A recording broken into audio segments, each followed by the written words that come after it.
So welcome everyone to our Shatterproof Continuous Quality Improvement Learning Series webinar. Appreciate everyone making the time to be here. My name is Angad Buttar, and I'm an Assistant Director for State Engagement here at Shatterproof. What I'll go ahead and do is go over a few quick housekeeping items. I will then introduce our panel and facilitator today. I will go ahead and then turn it over to Dr. Capoccia. And then as and when you have questions, feel free to leave them in the chat. We'll go ahead and make sure that we address those questions towards the end of the webinar. And then we'll go over a few quick slides at the end as well, just by way of Shatterproof updates. So please don't forget, keep yourself on mute if you're not speaking. As I mentioned, feel free to leverage the chat for questions that you might have. And then I did want to let everyone know that the session is being recorded and will be on our posted on our Shatterproof CQI website, treatmentatlas.org/CQI. So at this moment, I'd like to take a few minutes to introduce our panel today. First, we have Dr. Dixie Brown. She is the owner and executive director of Willow Pace for Women. It's an integrative medicine practitioner, passionate about helping individuals who seek recovery from substance use and mental health disorders. Through the use of complementary and alternative medicine, she helps her clients feel their best physically, mentally, emotionally, and spiritually, and guides them in their journey to recovery. Her greatest joy is seeing her clients fall in love with themselves in ways that they never imagined possible. Welcome, Dr. Brown. Next, we have Dr. Lynn Morrison. She was appointed as the Chief Executive Officer at Brandywine Counseling and Community Services back in 2009. With more than 20 years of experience in behavioral health and substance use treatment, Dr. Morrison has guided Brandywine to reach substantial growth in funding and programs. In her tenure, funding growth has increased 20% and program growth has increased more than 10%. Based primarily on efforts of Dr. Morrison, today, Brandywine is a well-respected organization in Delaware for its innovative programs and ability to enhance the quality of clients' lives. She continues to build on her goals of creating and expanding opportunities for the communities that Brandywine serves and to have its programs within the reach of every Delawarean. Welcome, Dr. Morrison. Next, we also have Cory Carr. Cory started his work in behavioral health in 2016 as a member of the crisis team and a community engagement specialist at Westbrook Health Services. He currently serves as their Director of Quality Assurance and Compliance. Welcome, Cory. And last, and certainly not least, we have Dr. Victor Capoccia. His career has spanned academic, philanthropic, and public and nonprofit management positions in health and human services fields. As an academic, he taught graduate planning, organizational change, and research at Boston College. And as a manager, he directed the City of Boston Health Department and was president of a community-based addiction prevention and treatment agency. In philanthropy, he led efforts to improve quality and access to addiction and related health services at the Robert Wood Johnson Foundation and Open Society Institute. Dr. Capoccia is currently consulting, speaking, and writing on behavioral health dimensions of care and integration, performance measurement, contracting, and payment. Also quality improvement and increasing access to care. His consulting has included projects in Vietnam and Russia, as well as state governments and domestic health organizations. Welcome, Dr. Capoccia. So at this time, I'd like to turn it over to Dr. Capoccia. Thank you. That's quite an introduction. I mean, the truth is I'm not that busy. I spend time with my grandkids and hither and yon as well, kind of doing a variety of kinds of projects, chopping wood and other kinds of projects. So I am delighted to be here and delighted to have this panel that you will learn from. I want to congratulate Shatterproof on going through their first round with the Atlas project and all of you who responded and supported that. I want to also congratulate those of you that are participating from some of the new expansion states and hope that you will be able to take away from this and the subsequent sessions some of the experience of other people that will save you in your overall learning process and execution of quality assurance. We did this last year as well. There was a series that hopefully some of you participated in, or maybe all of you. Last year, when we did the introduction, I did it with another provider, Kevin Norton,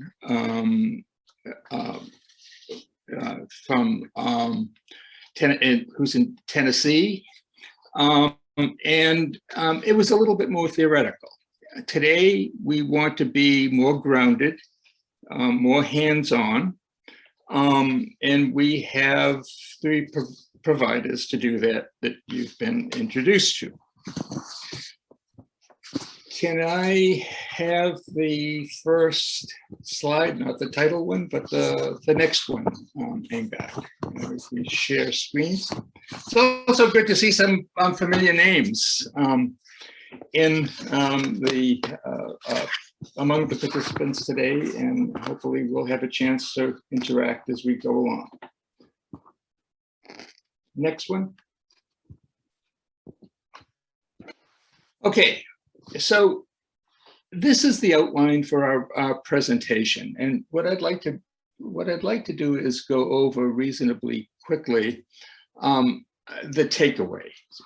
When you are done, when we are done collectively today, and what we'd like to be able to do is be reasonably efficient so that we have anywhere close to 30 minutes for overall engagement and discussion.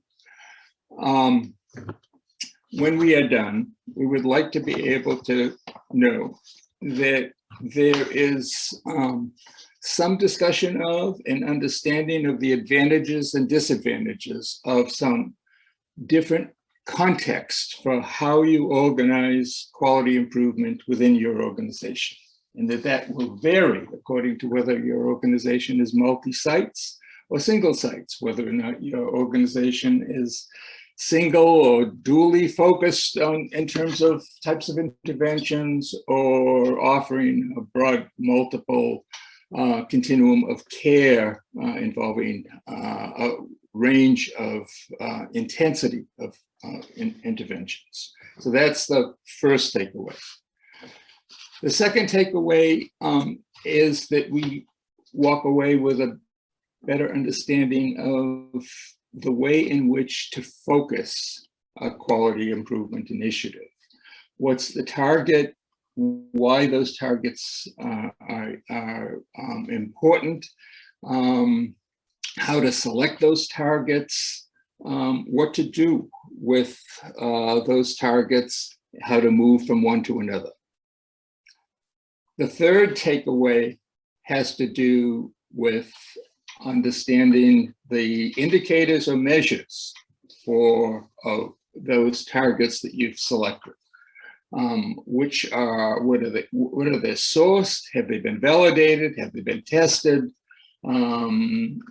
What's the access to the data that's involved in what's the access to the data that is involved in benchmarking those particular measures that you have selected? And the fourth item of a takeaway is to go through as in much detail as we can in our allotted time the actual operation of a quality improvement process. Where's the leadership from? How often do you meet? Is there a model protocol that you use? How are results distributed? Who are they distributed to? What are the action steps that the distribution lead to? And the fifth, and really the first at the same time, takeaway is, how do we build and conduct a quality improvement process that takes into account at the beginning and at the end the patients that you see? That this be a patient-based, patient-driven system and and approach. So we'll then get into the questions, comments, and open discussion.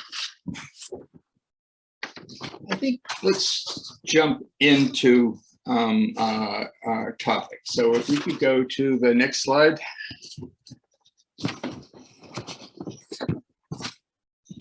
Where are we going to organize our quality improvement process? Where are we going to, how are we going to do it if we're, as I said, a single location, single purpose organization, or maybe a multi-state organization? So let me start with Lynn Morrison. Lynn, as was introduced, is the CEO of oh my goodness, I'm sorry, it just blanked. But anyway, Brandywine in Delaware, it has multiple locations, multiple levels of service that range from medication to outpatient services. Can you tell us, Lynn, to start with, how your QI process is organized? Is it the corporate level, each site, each location? What are the different advantages that you see in the way you've organized this? Sure. Hello, everyone. So I would like to say that our QI processes have evolved over time. The majority of them started kind of on a program level, on the federal, with the federal funding and who your payer is. So some of our federal funds will allow us to have evaluators as part of those programs. So we're actually able to hire an outside person to help us organize what the outcomes are, collect that data, and then feed it back to the team. And then there's our homegrown, where we look at, the board comes together with leadership and we say, what's our strategic plan? Where are we heading as an organization? And what kind of goals do we want to set for ourselves, from that level? And then everything in between. So from the treatment programs to the prevention programs and early intervention. So our treatment programs are in multiple locations. So what we have done is created a weekly meeting where we bring together individuals from every location, leadership from the medical team and our clinical team, and discuss and identify common issues across the organization and ways to address those issues. Victor, I might be jumping into some stuff that you're probably going to get to later, but some of the things we've used to identify those issues are licensure, joint commission, right? As well as just issues that staff say, my favorite is, we're seeing a lot of clients not, coming to their group on Friday. So go ahead. Well, it is. We are going to get it into those drivers. Can we probe a little bit? Sure. I mean, the first decision. Then I'm going to ask Cory similar, and the same also for Dixie. But you have multiple locations, so you're pulling people from different levels of care, different services, into one overall organization-wide, agency-wide QI process. Why did you choose that rather than either organize it by location and or by function? So there's multiple layers, right? So the programs have their individualized program level evaluation and outcomes that they are following and monitoring, and they get reported to an upper level, right? So where I'm talking about the multi-level and pulling it all in is when there's a common service that is across all of those locations.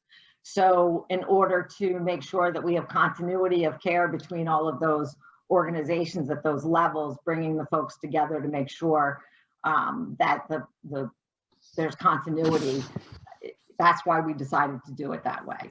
And of course, there's going to be differences in different sites based on geography or staffing and that kind of thing, but that the core values of the organization and what we're monitoring are shared.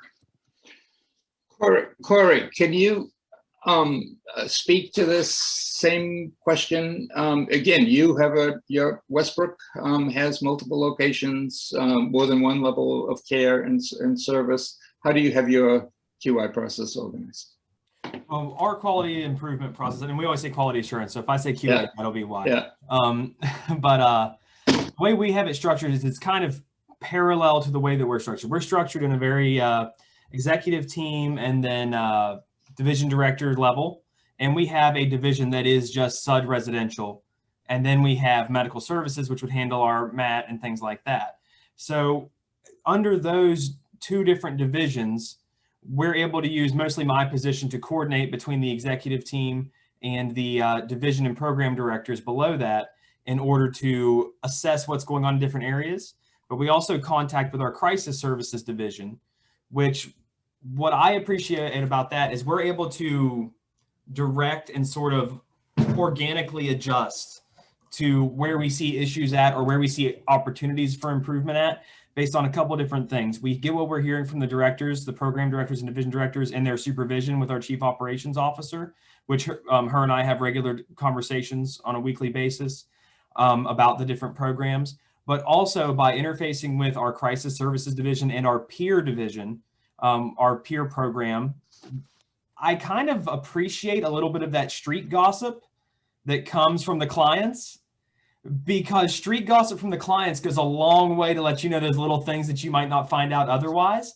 And then you can start paying a little bit more attention to some areas, and eventually issues bubble to the surface, but also successes bubble to the surface. That street gossip isn't always negative. Sometimes it's like, hey, this one staff person did X, Y, and Z that really helped me out. And you can reach out to that staff person and then you can kind of hoist them up as an example, and it really invigorates the whole program, which gives, improvement across the board, I think.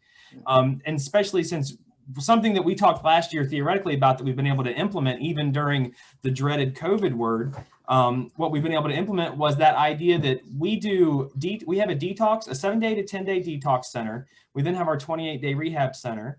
We then have our longer term centers through our Genesis and Exodus programs. And then we have our IOP, relapse prevention, our outpatient programs, as well as a concurrent MAT program with that. And our goal through all of that was to put people into that system and kind of track them and bring them through the whole process. Because what we've seen is the longer someone's in treatment, the better they do. And through our feedback from clients and seeing that success, our peer program is made up entirely of people that we have hired who went through that process. Yeah. So they've now gone full circle. They've hit 2 years of sobriety and they've become staff. And it's been a huge success for us. Now, my job as privacy officer, there's a few more bumps in the road because there's a few things there. But for the most part, for our quality improvement, we really like an organic approach. Take a little bit of information from everywhere you're getting, and then report that. We have a monthly QA meeting with division levels and program levels. And then I have a weekly meeting with the COO and the CEO. Okay. So Dixie, you have a program, an organization that is focused in a very targeted way on women. You were eloquent in describing what your expected outcomes are. My understanding is there's both a counseling clinical level and a residential level in your organization. How do you have the QI process or QA process organized? What is it organized any different from what we've heard so far from Cory and Lynn? It's really not. Even though we only have one location, we really are bringing from the different departments, the medical director, the clinical director, our med tech is involved. We have a quality assurance manager, a housing supervisor, and an administrative supervisor. So they're all coming together and bringing their expertise from their area of service to our monthly and weekly meetings. Okay, so what I've heard, and I'm gonna pull together and synthesize a little bit, is that each of these processes in some ways is organic. They are not static, they do evolve. Two, that there's some significant both internal and external drivers of how they are organized. The funders were referenced once. I think the licensing and sanctioning bodies, I don't know, were referenced, but were there. The strategic planning process was referenced. And certainly, I think the patient both need as well as input was mentioned. Organizing in a feedback system. So it seems that the prevailing way of organizing systems, at least is represented in the three organizations we have here today, is more or less of a centralized cross-cutting form of organization for the QI process. So let's move now to what you are actually focused on. And I assume that that focus is going to vary over time. We can begin to think about focuses in terms of the well-being of the patient, which is different from what the patient experience is in your organization. Hopefully they parallel each other, but they're not exactly the same thing.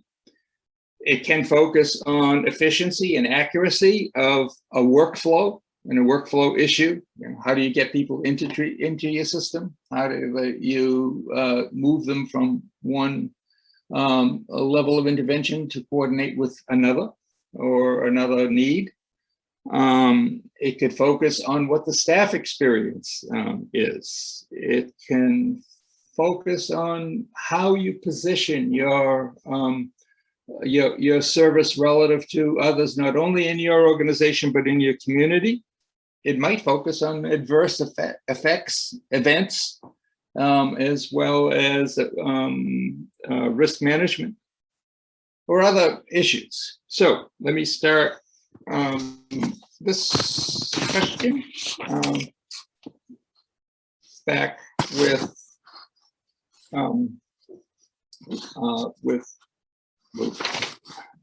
I did this, Dixie.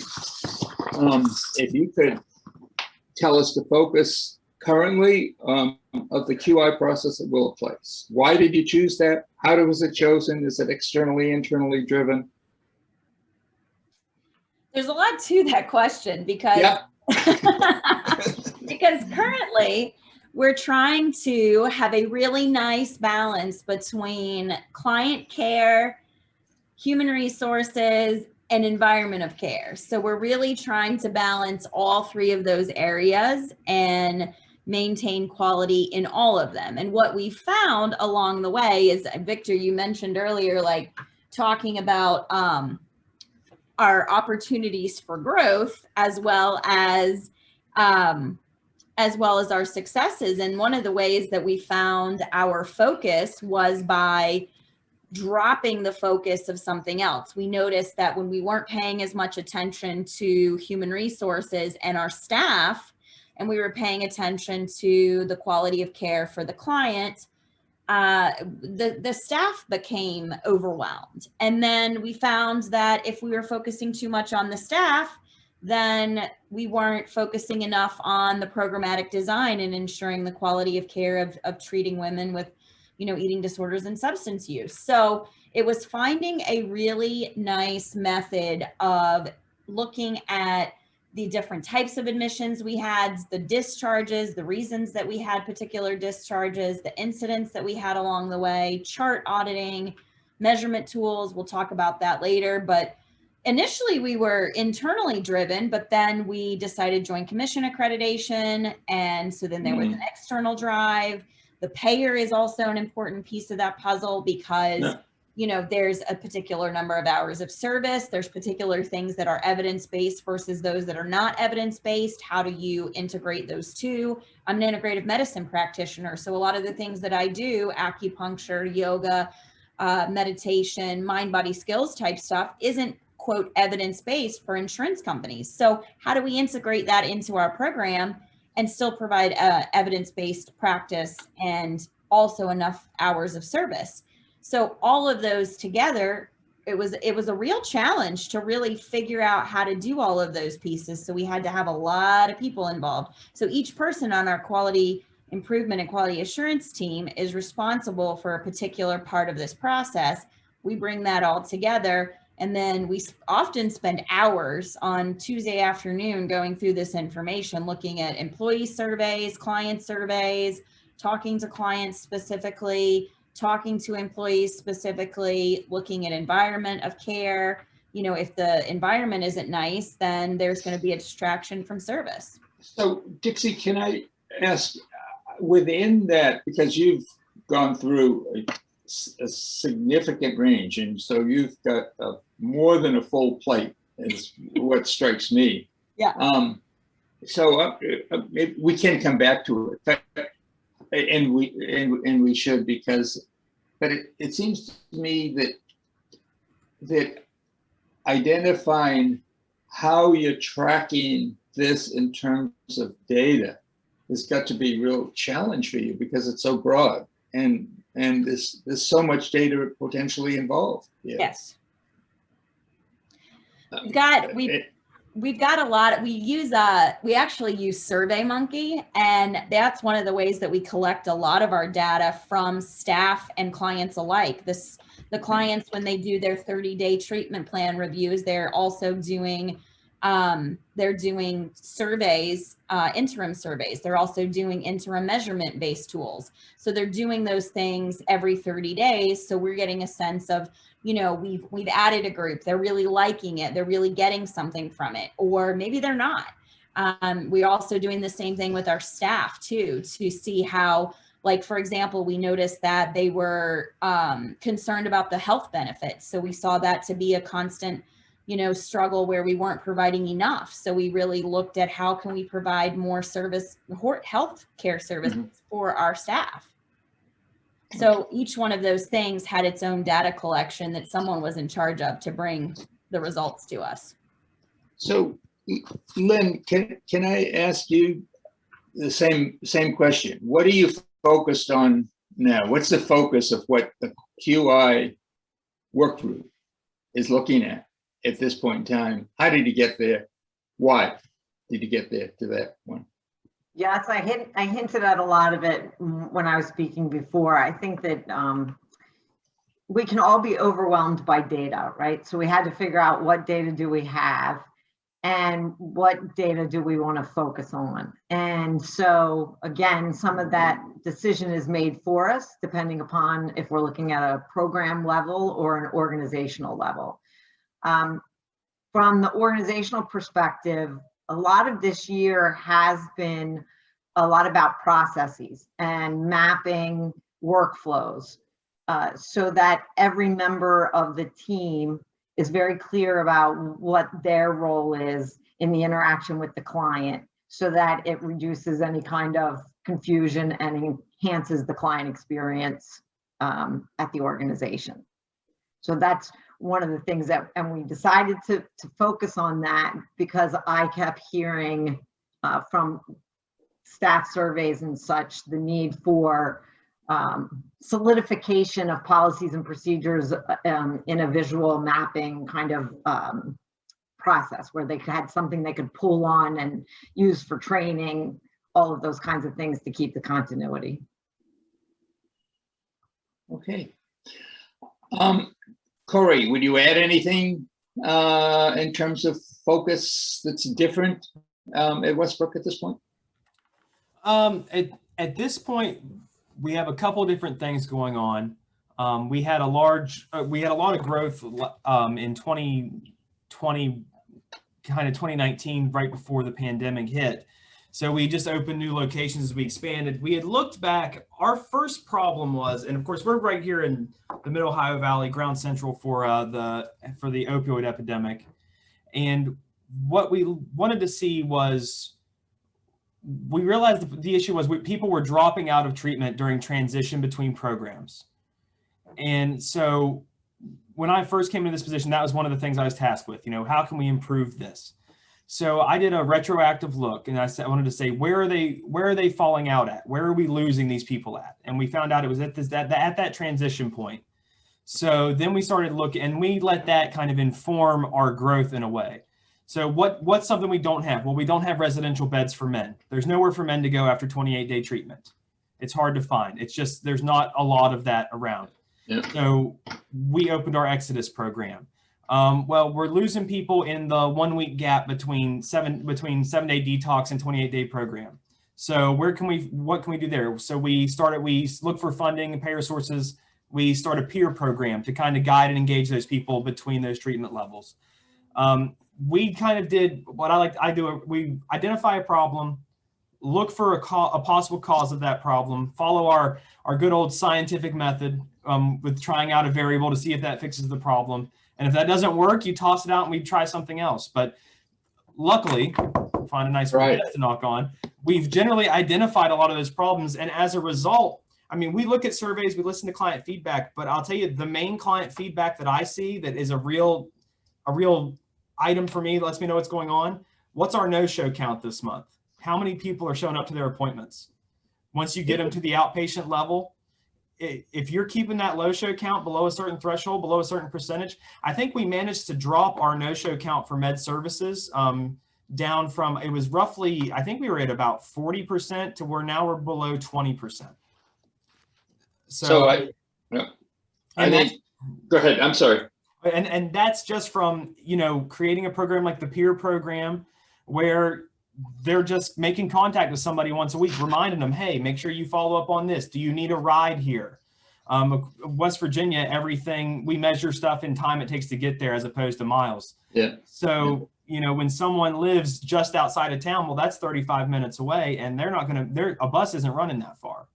So whenever you start identifying those issues and you're sending people out to get them and you're seeking grant funding and other funding sources that supply that need, you're really able to prop up your regular programming. Thank you. I am remiss in that I didn't ask you to advance the visual to match the discussion. So could you do that now? Okay, so this is all right. So with one back, there we go. Yeah.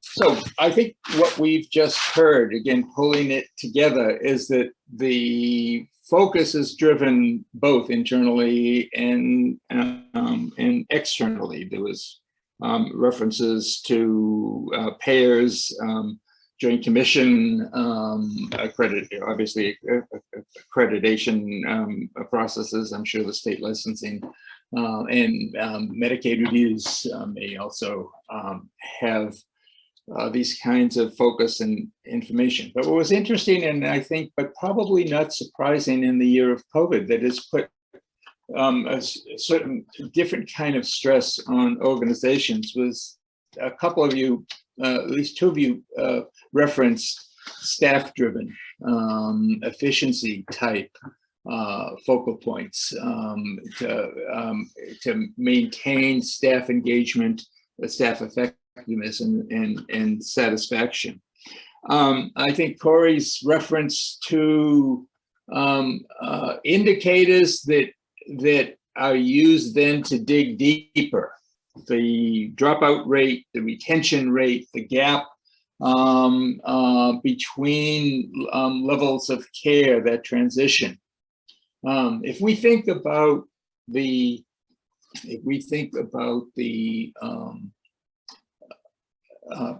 eight principles that Atlas's Shatterproof is advocating, they lead directly to focal points and that have an impact on both patient well-being as well as the processes for patient patients, getting them in quickly. So, we didn't hear anything in terms of this relative to the risk management kinds of issues. Although I think someone mentioned the potential to look at adverse events, and I think in organizations as it ties more to the healthcare system, that dimension of an impetus for quality assurance is also going to become very important. So can we have now the next slide, please?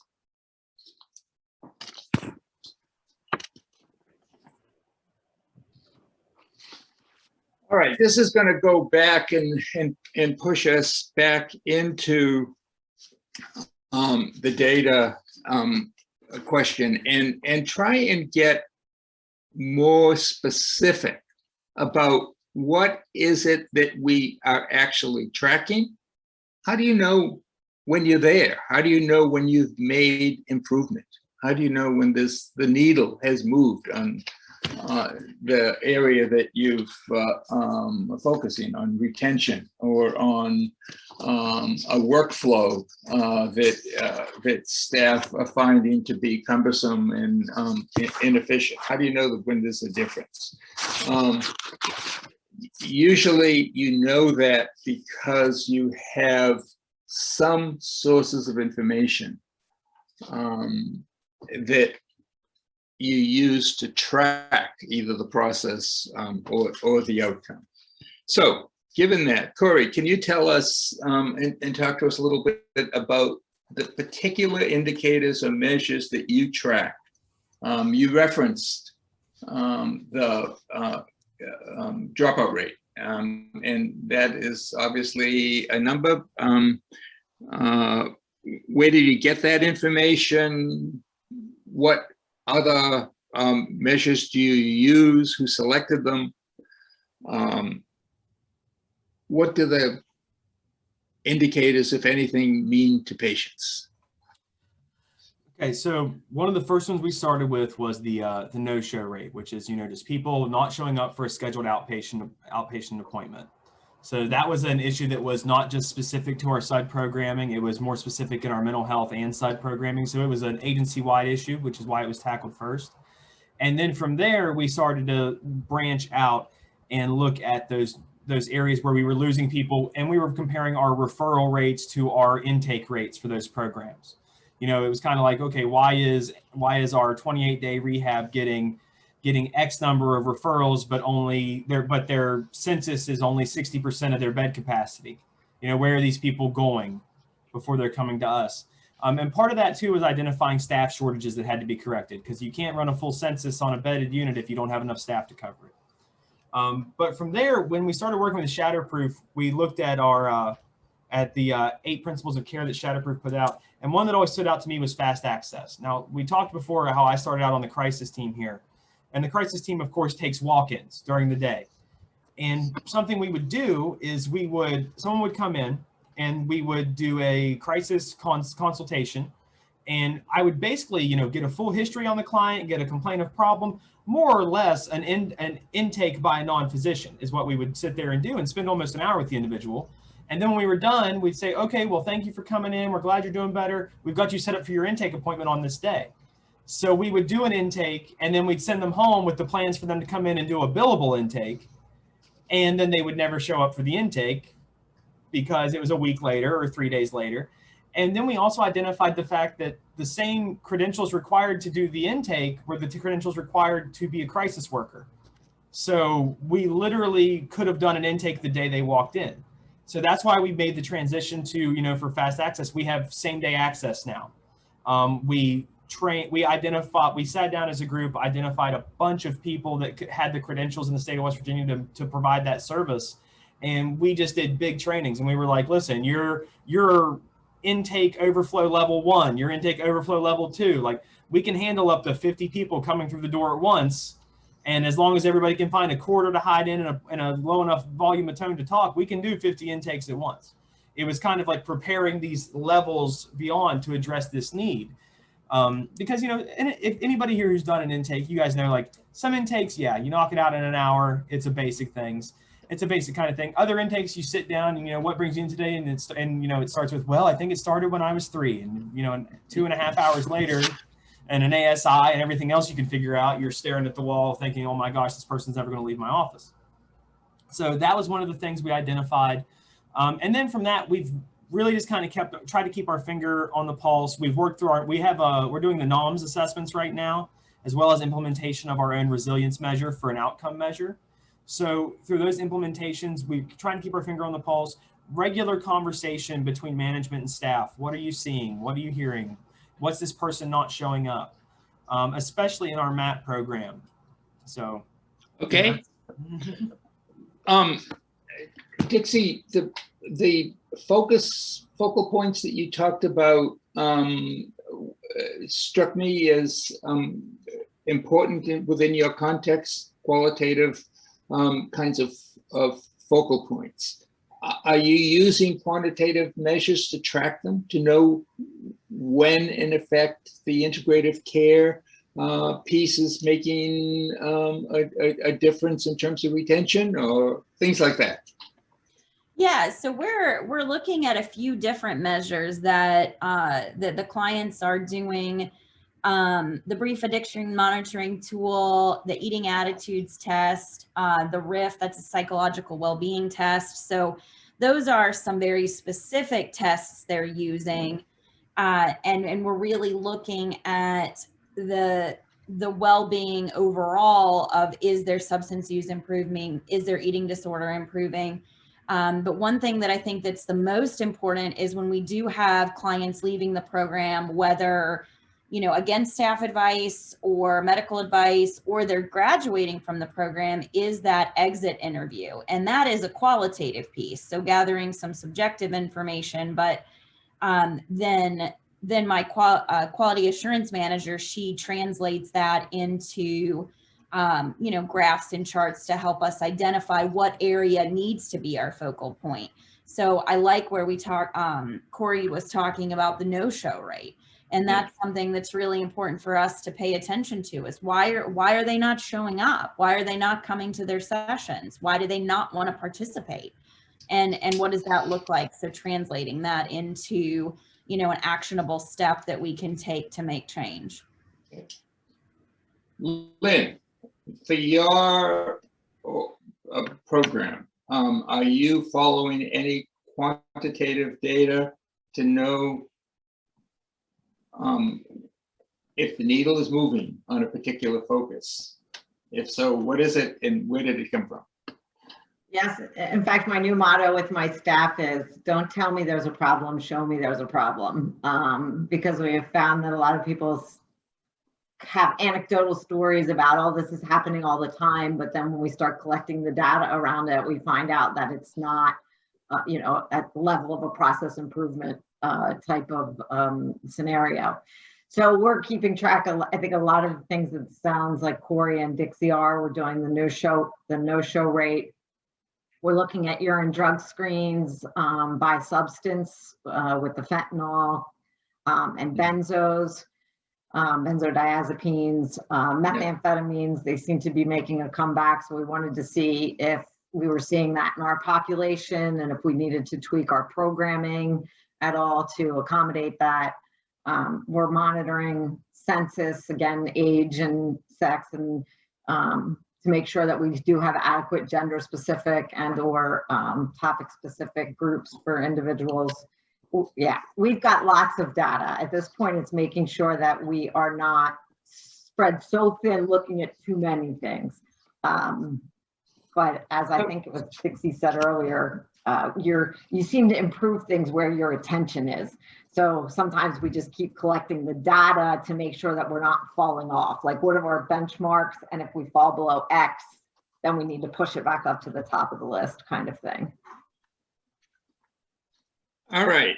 I'm curious that if we think about the Atlas principles, and we take the principle of the use of medication, and ASAM has a standard that says if a person comes in with a diagnosis of alcoholism, a diagnosis of opiate use disorder, that the standard would be that they have the opportunity to have access to a medication that is appropriate for alcohol and or opiate. There's another principle that has to do with transition to both other levels of care in terms of immediate as well as the coordination with primary care. Those are types of data that you may have available either in your billing system or in a state reporting or other reporting data management system, or within your payer source reports. Do any of the three programs represented here use those kinds of data points at this time? One thing that I like to track is, as peer programming has become available in the state of West Virginia, we've had a lot of small organizations pop up throughout the community, providing peer support services. And so one thing we've been keeping an eye on is, who are we referring to when someone doesn't want, if our peer services are full or they don't want to work with our peer services?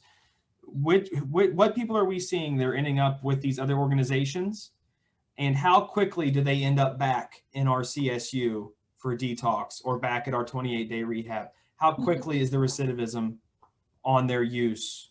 And because Parkersburg is a very big small town, a lot of the names of these organizations that are popping up are familiar. They're people that have been active in the recovery community, and I don't know, I can't speak for everybody, but something that we've been battling a little bit is in the peer programming, is helping peers learn the difference of what you could do as a volunteer in an AA-based program and what you can ethically do as a provider on a provider-based program. Because I think in a free voluntary setting, there's a lot of the ends justify the means.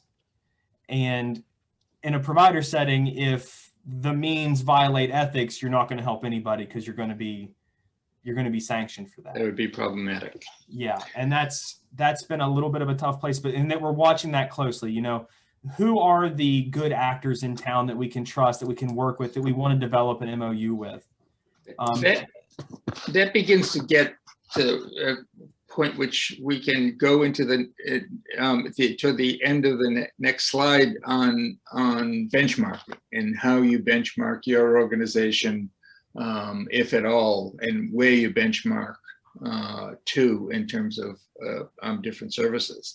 So it seems to me that what we've heard is there's a lot of internally generated, both qualitative and quantitative information that is used to measure and track improvements. I'm not sure that I heard in our example so far that there's a significant tracking of formalized, tested National Quality Forum or ASAM or National Quality Assurance Council indicators per se, although they may be implicit in some of what you're taking on and doing. Lynn, were you gonna say something? I think so. We've got the national outcome measures, which I think folks I heard Cory saying, and Dixie, I think you were mentioning some standardized testing, BAM, and then, you know, we're looking at the PHQ-9.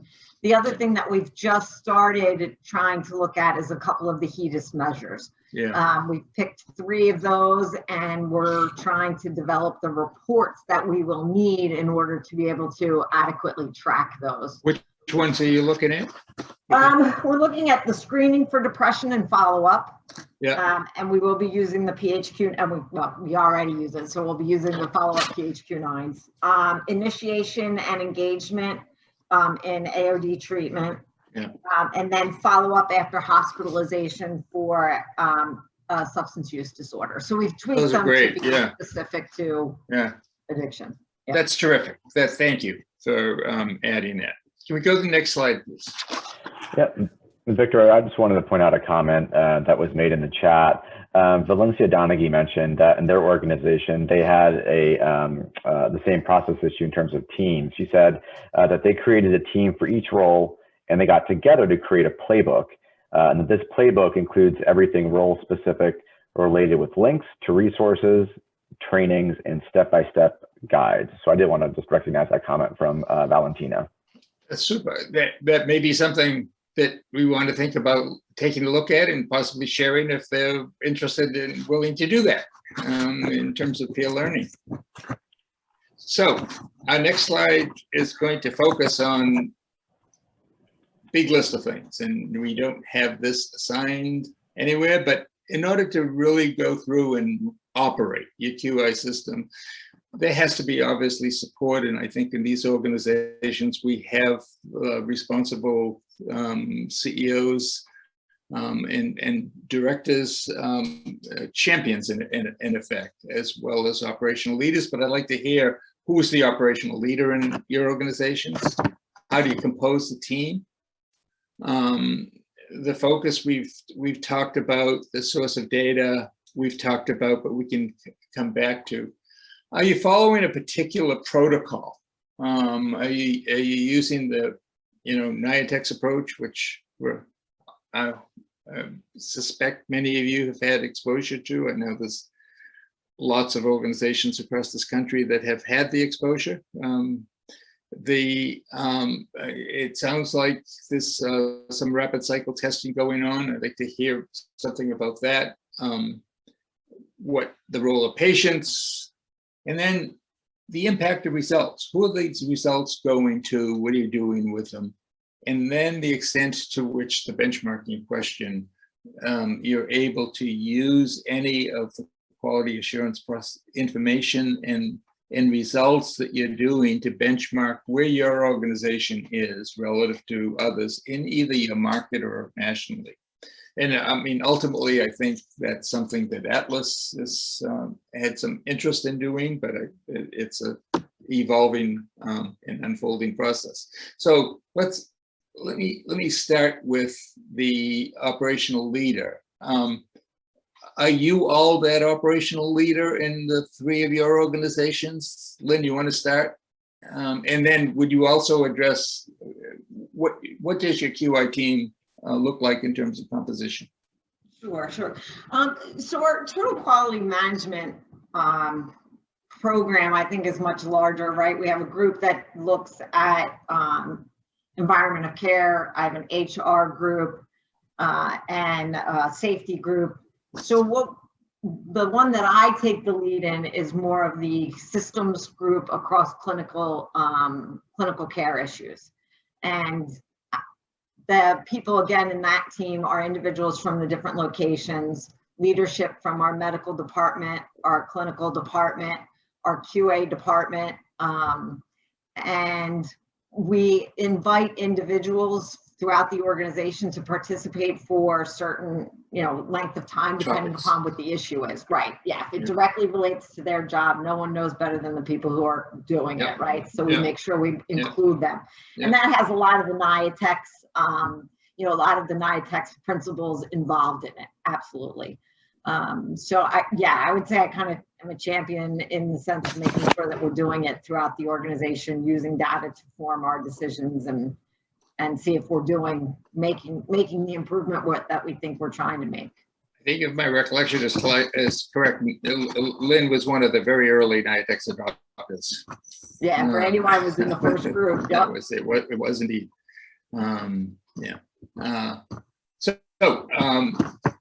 Dixie, what's your team look like? What's your role in it? Well, I would love to say that I was the operational leader as it related to quality assurance. But to be honest, that's really Nicole Cifuentes. She is my right-hand woman. I am CEO. I look at, you know, overall everything programmatically, but she brings me the information. She helps me strategize. She gathers all the information from the rest of the team, which is somebody from every department, HR, housing, clinical, medical, and she brings all that together, and then she gives me suggestions as it relates to what areas we can improve, how we can improve it. And then it's up to me to decide whether or not, between myself and my two business partners, whether we financially can afford that, if that makes the most sense in the direction that we're heading for our, you know, 5-year, 10-year goals. But she's really a rock star. And I joked, I was like, you should probably be the one on this call, not me. Does she have a team that she works with? She does. She works with each one of those people that are bringing her the data. Okay. And so they're all managers or supervisors of their own department. And so she's ensuring that they're on task every week. And then all that information really comes to us weekly at an administrative meeting, and then monthly at our actual quality assurance meeting. So in your actual quality assurance meetings, is there a protocol that you follow and use? Is it identifiable, describable? Yes, it's outlined is really, we do each one of those different areas. Client care, so we look at clinical, we look at medical, because we treat eating disorders, we look at nutrition, and then we look at environment of care. We make sure safety standards are being followed, anything we need to make improvements on there. And then we look at HR staffing. That's a huge thing. We want to make sure that our staff is happy because they're more productive when they're doing well. And so we really go down the checklist, and we go through incident reports. We go through discharges, admissions, the type of people, the acuity that we're admitting. We look at all of the measurement tools that we're looking at, peer reviews, staff is reviewing each other. Employee satisfaction surveys. So we go down that outline every single month, look at those areas. Some of them we crank right through. It's easy. We're doing well. I don't see any improvements this month that we could make, or maybe we could make some small tweaks. And then there's other areas that we're like, maybe there was a high level of incidents that month, and we need to figure out, why are we seeing, you know, medication overuse or something in our, you know, during the housing on the weekends. That's been a thing that happened recently, is medication overuse. So we were, you know, how do we rein that in? Because we're not supposed to, you know, dispense medications. That's not our level of care. So how do we, how do we fix that? So we had to kind of navigate some of those things, and then we use the information to do that. Cory, you earlier referenced a process that I would shorthand call a rapid cycle testing kind of process.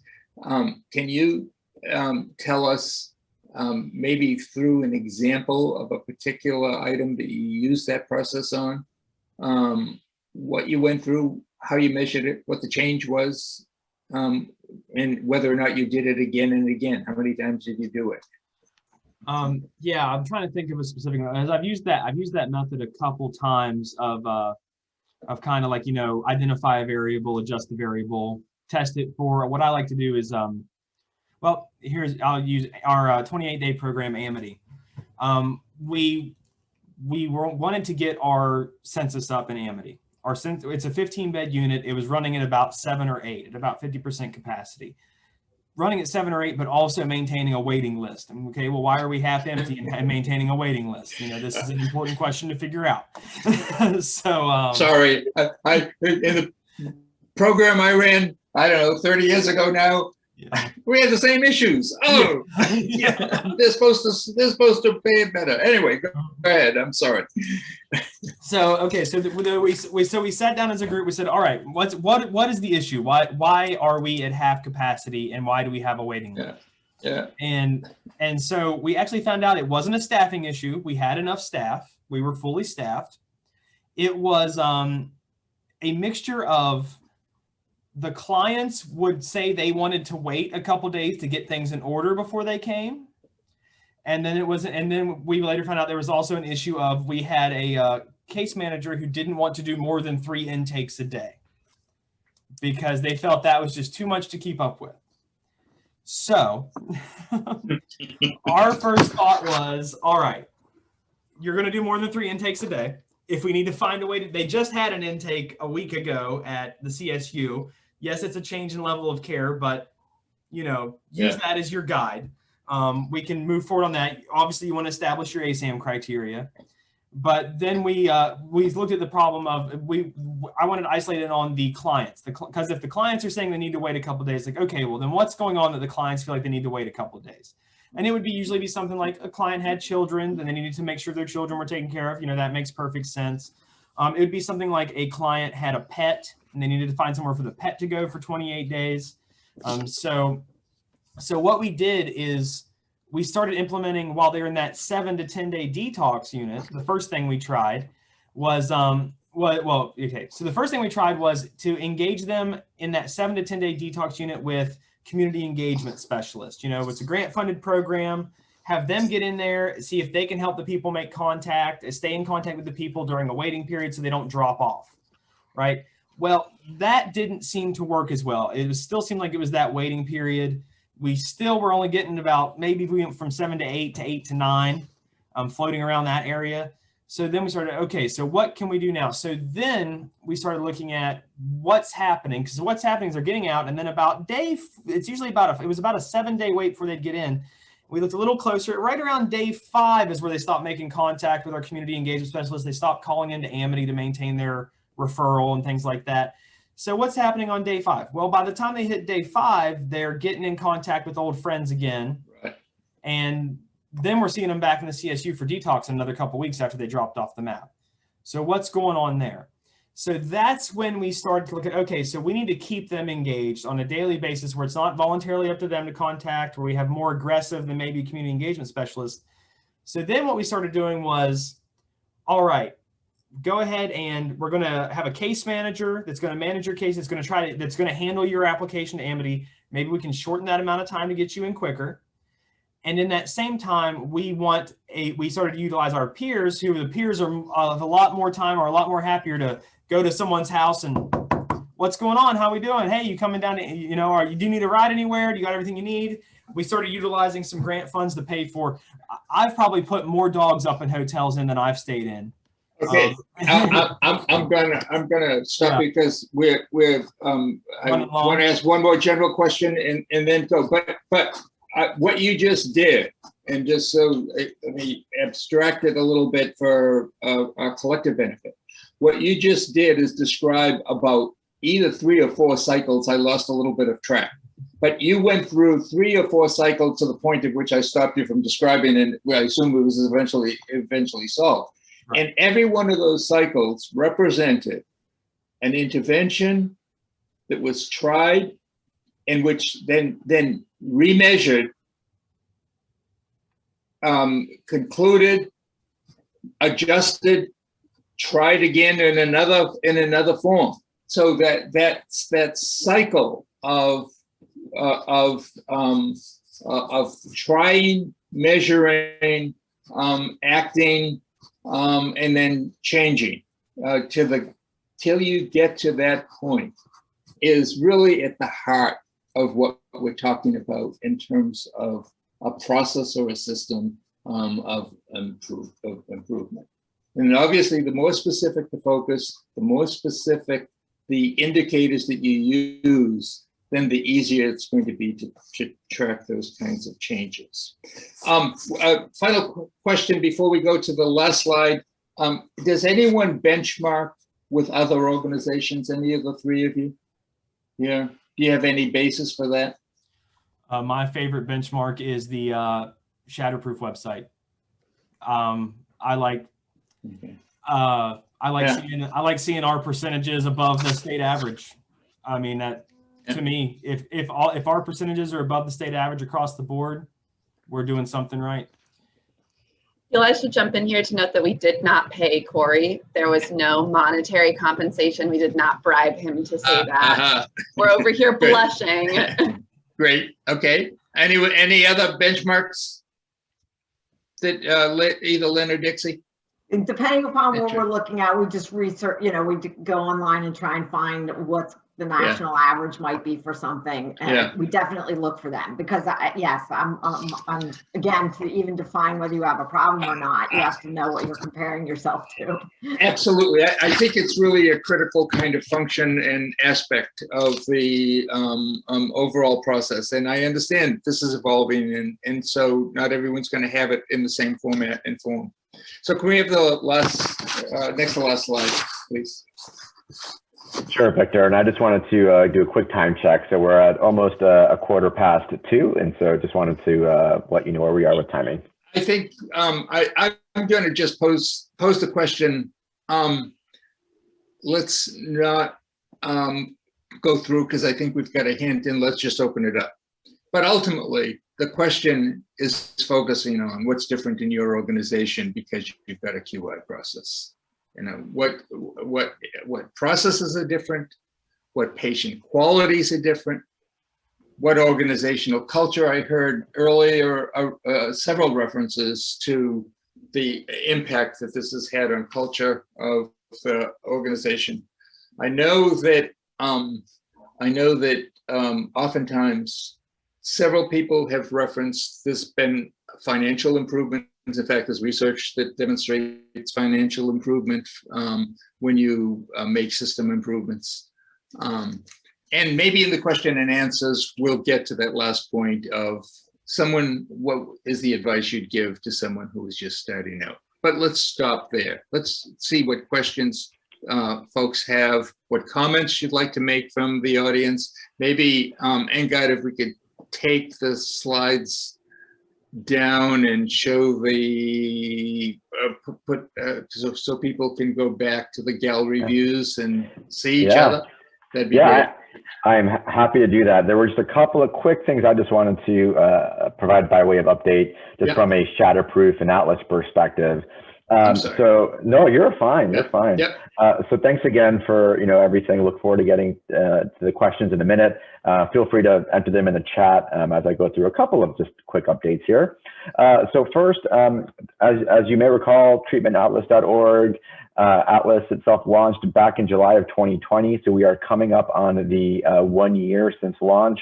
Just be on the lookout. We're planning an event for that. I just wanted to sort of provide that as an update to folks here today. Also, Atlas expansion, I think we were mentioning that sort of earlier on in the call. So Atlas, as everyone knows, is currently live in 6 states that are highlighted in orange. So New York, Massachusetts, West Virginia, Delaware, North Carolina, and Louisiana. We are incredibly excited that we are spreading into Pennsylvania, New Jersey, Florida, and Oklahoma as well later this year. And those states will be live in Atlas early next year. And there are more states on the horizon.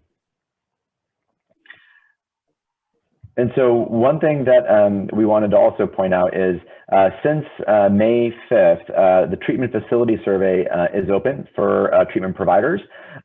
So you all should have received a link to the survey. And a quick reminder, the deadline to submit the results is July 30th. And just a quick reminder that you must complete and attest to the responses via the online link. We won't be accepting paper or PDF surveys. So just a quick update on that. Another quick and very important reminder that out-of-date information will be retired from the site in November. So if you submitted your survey last year, but you do not submit it this year, the information will be removed from the site. So please, please, please, if you haven't already, submit your survey for 2021. And then if you have any questions, we'll be including the link to our Atlas Help Desk site here available on the slide, which will be available on our site. Also, feel free to let me know if you have any questions with the link or survey link if you haven't received it as well. So Atlas questions listed here as well. If you have any questions regarding Delaware, Massachusetts, or West Virginia, feel free to contact me. For anything in North Carolina, my colleague Carolyn Davidson. And for any questions regarding Louisiana and New York, my colleague Leah Kaufman can be reached at her email address listed there as well.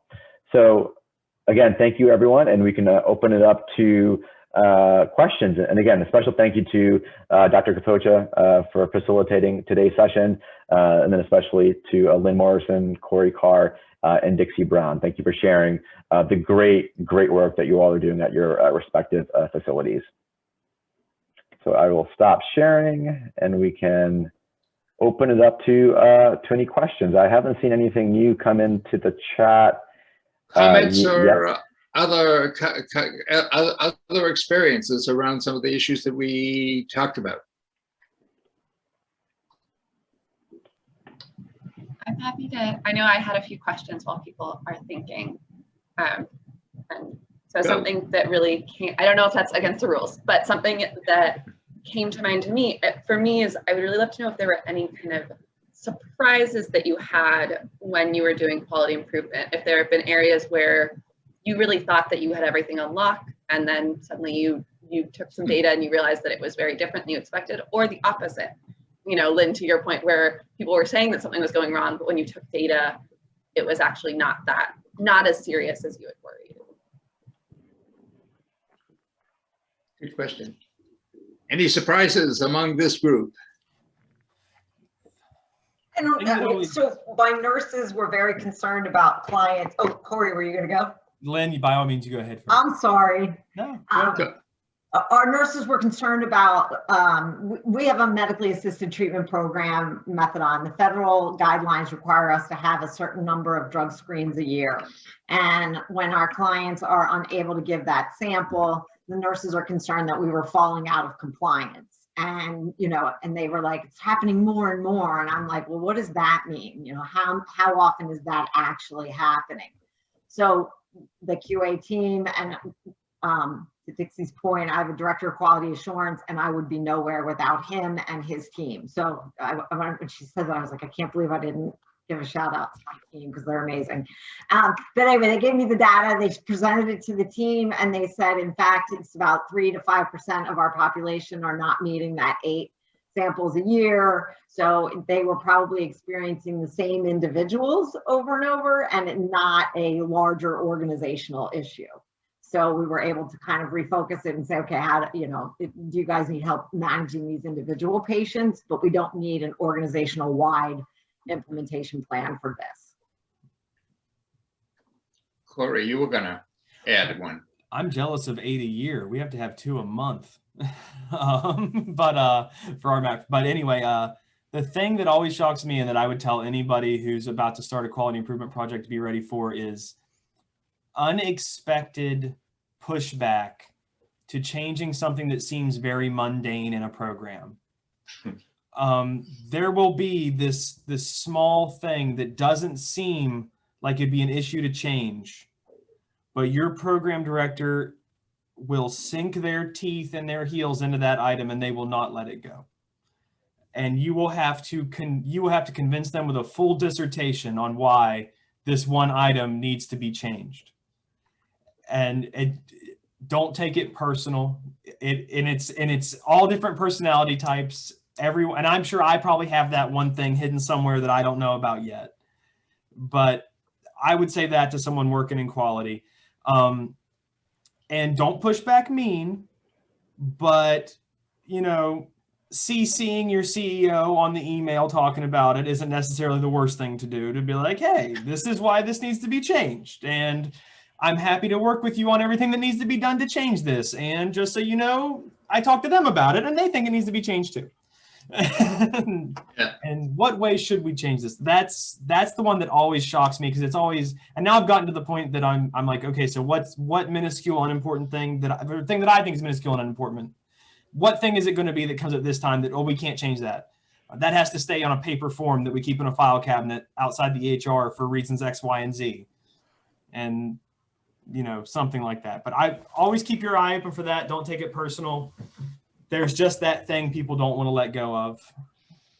So maybe this is related. Glenn Field asks about anyone has anyone experienced fear of success? And Glenn, I don't know if you want to expand on by that at all for a second, because I'm not sure I understand about the fear of success. Hopefully. Yes, thank you. As a long-time program evaluator, I was using goal attainment in various programs, and some programs did better than others. Of course, it was a whole continuum of performance over time. But when the case management program really hit their marks in both quality and productivity, I was so pleased for them, because it was a long haul. And I said to the director, I said, wow, look at your scores, how great it is. And she looked at me very anxiously and said, yeah, but you know, that might not stay that way. You know, we might not, you know, yeah, okay. Here. And I was sort of deflated, but I began to make a list of experiences like that I call the psychology of performance, where people, you know, did not have what, you know, I hoped they would have the kind of reaction they would have, but they were fearful that now the bar would be set higher. She was fearful of that. Yeah. And I had to respect that. Yeah. So does that come into play in particular for any of the panelists relative to state or accreditation guidelines, those kinds of performance indicators?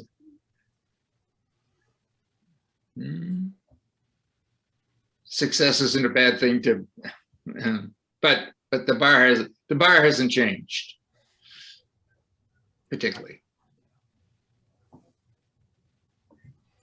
Any other comments, observations folks want to share?